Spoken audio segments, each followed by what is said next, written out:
Hi everyone, welcome back to another video. Today we're gonna prove a very useful conclusion in the maximum likelihood framework. So the expectation of the score function, sometimes we use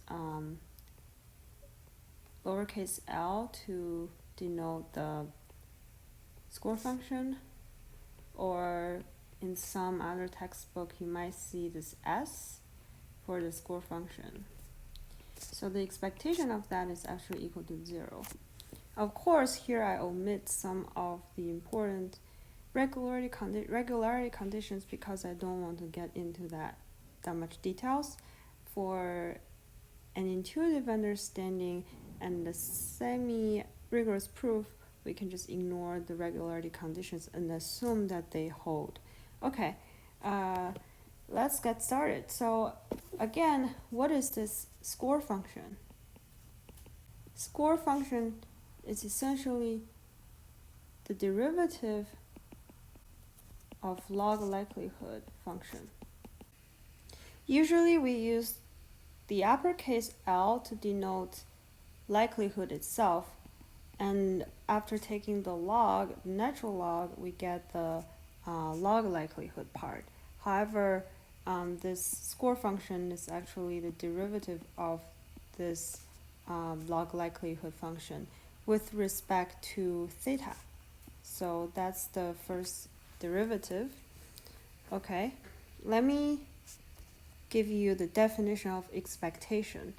For any type of expectation, we can always write it into an integral. So in this case, the expectation of the score function can be written as an integral for this random variable x over the range a. And because we're taking the expectation of this function right here, so that's going to be the first part in the integral. Then we will need the distribution of x. That's the definition of expectation. So if this part is not clear, let me give you another example. If we want the expectation of x, we should do it using x times fx dx. So that's just the definition of expectation. All right, now we have the expression for expectation. What we need to recognize here is the score function itself is actually related to the original distribution. So we can rewrite it as the derivative of fx with respect to theta again, and divided by fx theta. So this is a very important equality in this proof, and let's figure out why this is true. So let's rewrite it in a clearer way. According to the definition of score function, we know that score function can be written as the derivative of log likelihood, right? So this equality here can be easily shown by the definition itself. So now we need to show that the pink and the orange, they're equivalent. It might be a little bit tricky to figure it out if we go from left to right, but if we go from right to left, it's actually quite obvious, because if you want to do this integral, the first thing you need to do is to take derivative with respect to the log fx part.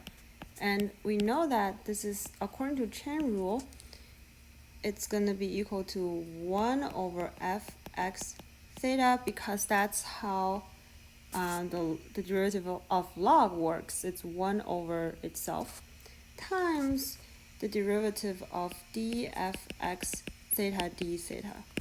So it's actually exactly the same as this ratio I wrote here. We've successfully shown that L prime of theta x is equal to d fx theta d theta times 1 over fx theta.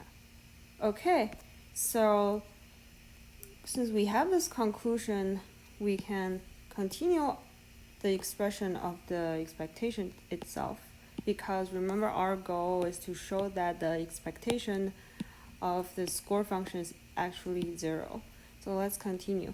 Let's plug in this equation. So this is going to be dfx theta d theta times 1 over fx theta times 1 fx theta dx. All right. So after we plug in the equation we just arrived, we can cancel out the distribution function. Now we are left with an integral that looks like d theta fx theta dx. Okay, and then here's what the regularity condition comes in. Because of the regularity condition holds, we can actually move this derivative part outside the integral sign. By regularity condition that I'm not going to go into details, by the regularity conditions, we can show that the integral is actually just this. Okay. And what is this part? Basically, you are integrating over the region for this distribution function. Then what is that? It is 1, right? That's a full integral over all the values that x can take. So d theta 1 is 0. Now we've shown that the expectation of the score function is always 0.